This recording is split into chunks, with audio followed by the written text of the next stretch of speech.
la direction des États-Unis. On est à moins d'une demi-heure de l'ouverture de Wall Street. On retrouve sur place Grégory Volokin, le président de Mescart Financial Services. Bonjour Grégory, merci d'être avec nous en direct et en duplex depuis New York, avec quelques statistiques là, qui sont tombées chez vous ce matin avant l'ouverture à Wall Street, notamment des chiffres concernant les prix en janvier, avec toujours une très nette décélération, voire une baisse même des prix à la production aux États-Unis.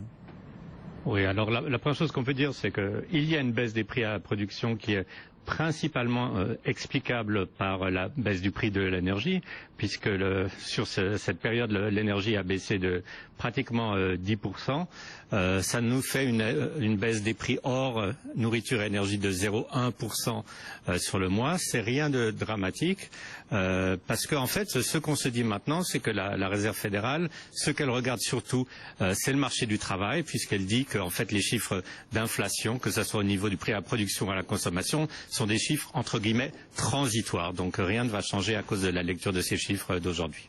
Bon, et puis alors dans l'actualité des entreprises, des publications trimestrielles, de résultats trimestriels, et là on s'intéresse à Criteo, hein, pour ceux qui s'en souviennent, on avait suivi évidemment l'introduction en bourse, c'était au Nasdaq fin 2013. Criteo, boîte française cotée à Wall Street, qui sort, semble-t-il, de très bons résultats là.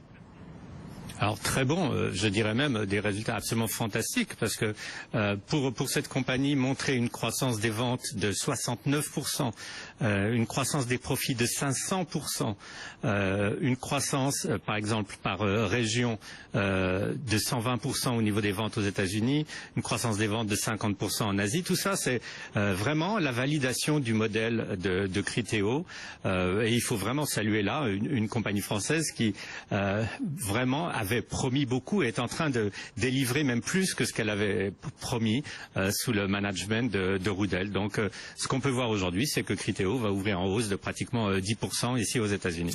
Merci beaucoup Grégory. Grégory Volokin, le président de Mescart Financial Services sur BFM Business avec nous chaque après-midi avant l'ouverture de Wall Street. Criteo, alors pour ceux qui n'ont pas suivi, on est dans le ciblage publicitaire, le marketing publicitaire avec des algorithmes très puissants qui permettent justement de cibler les publicités qui vous sont adressées sur Internet. Le titre devrait gagner 6-7% à l'ouverture. Les indices futurs américains eux, sont légèrement négatifs. Pas de véritable tendance à Wall Street.